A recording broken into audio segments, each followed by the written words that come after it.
MLA Gongidi సునీతకు ప్రభుత్వ whip Birla Ailayya సవాల్ విసిరారు. ఆరోపణలు నిరూపిస్తే ఎమ్మెల్యే పదవికి రాజీనామా చేస్తానన్నారు.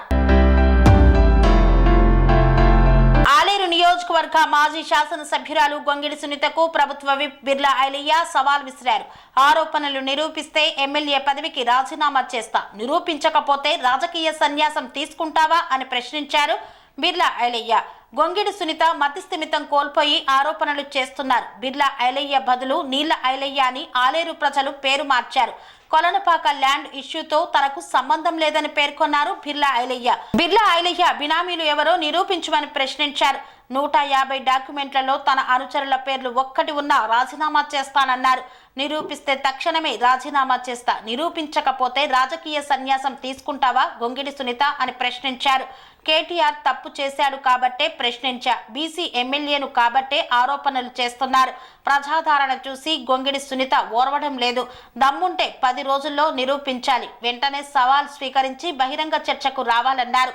అభివృద్ధి తప్ప అవినీతికి పాల్పడను, ఎర్రగడ్డకు వెళ్లి చూపించుకో, రెఫర్ చేస్తానన్నారు బిర్లా ఐలయ్య. అభివృద్ధి కోసం అడుగురి నేను చెప్తా, ప్రజాపాలన గురించి అడుగురి చెప్తా, ఎన్ని చెరువులు నింపిన అడుగు చెప్తా. మతి స్థిమితం కోల్పోయి మాట్లాడిన మాటలకు ఒక ప్రభుత్వ విప్గా, ఒక పేద వర్గాల బడుగు బలైన వర్గాల ఎమ్మెల్యేగా సమాధానం చెప్పమంటావా పాండానం? అని ఆరోపణలు అర్థం ఉండాలి. ఒక్కటే అడుగుతున్నా, మీకు దమ్ము ధైర్యం ఉంటే బీర్లైలేకి ఎక్కడైనా ఆ 10 ఎకరాలతో సంబంధం ఉందని ఒక్క డాక్యుమెంట్ నిరూపించుని, నేను రాజీనామా చేస్తా. మీకు 10 రోజులు సమయం ఇస్తున్నా, చెప్పుని, నేను వస్తా.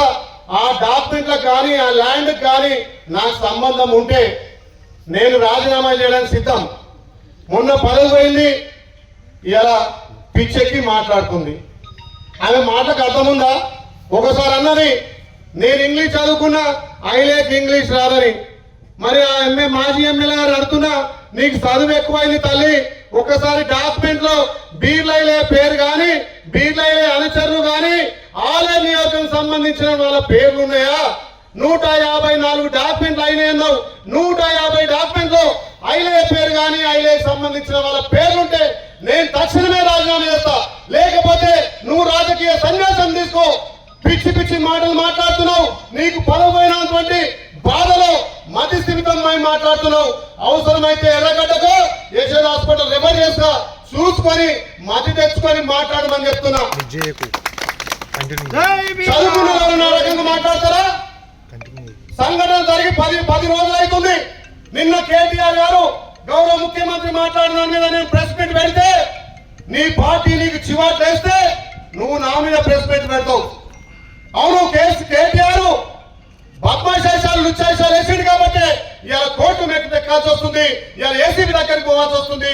55 కోట్లు ప్రభుత్వ ధనాన్ని మంత్రివర్గంలో చర్చించకుండా ఎవరప్ప సొమ్మనిచ్చిండు, విదేశాలకు ఎట్లా కట్టబెట్టిండు.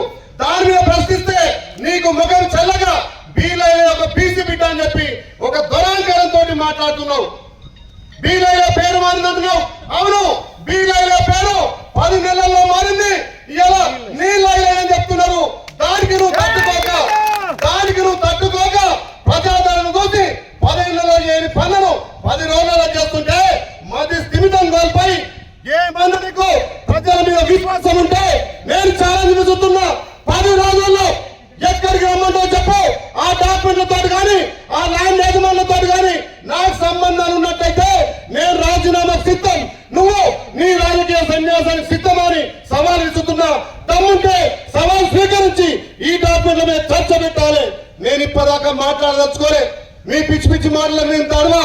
నేను ఒక బీసీ బిడ్డగా కింది స్థాయి నుంచి వచ్చిన వ్యక్తిగా నేను అభివృద్ధి మీద మాట్లాడతా. నా ఆలయాలను కాబట్టి ఆలయంలో అభివృద్ధి చేస్తా. ఇంకా ఆలయంలో ఉన్నటువంటి రైతన్నల కాలు కలవడం కోసం గోదావరి నీళ్ళు వచ్చి ప్రతి ఎకరాకు నీళ్ళు అందిస్తా. మీ లెక్క మీ గతంలో ఏముంది? మీకు ఇలా ఫామ్ హౌస్లు అయినాయి, 100 ఎకరాలు అయినాయి. ప్రజలు బుద్ధి చెప్పినా మీ బుద్ధి మార్చుకుంటారు. మీ వక్ర బుద్ధి మార్చుకొని మీరు యశోద హాస్పిటల్కు ఎర్రగడ్డ హాస్పిటల్కు పోవాలి. దమ్ము ధైర్యం ఉంటే ఆ డాక్యుమెంట్ల మీద చర్చకు రావాలని చెప్పి సవాల్ విసుతున్నా. సవాల్ తీసుకొని జాగ్రత్త. శ్రీ అవధూతాశ్రమము బోధానంద సత్యారామూర్తి ఆర్యుల గోసేవాశ్రమము మరియు వృద్ధాశ్రమము పడాల. ఆశ్రమములో గోసేవ గోవుల దానము స్వీకరించుట. మీ నవగ్రహ దోషములు పోవుటకు గోపూజ చేయబడును. మూలికా వైద్యము గోపంచగవ్య వైద్యము చేయబడును. యంత్రములు తావీదులు ఇవ్వబడును. శాంతి హోమములు చేయబడును. మీ ఆత్మీయుల పుట్టినరోజు పెళ్లి రోజు మరియు వర్ధంతి వంటి ముఖ్యమైన దినములలో గోసేవ లేదా అన్నదానం చేయదలిచిన వారు సంప్రదించండి. మా వృద్ధాశ్రమంలో ఖాళీలు కలవు. చేరదలిచిన వారు సంప్రదించండి. శ్రీ శ్రీ శ్రీ స్వామి బోధానందగిరి శ్రీ అవధూతాశ్రమము అయ్యప్ప స్వామి గుడి దగ్గర పడాల, తాడేపల్లిగూడెం 2. Cell numbers 7981356374, 96180341138.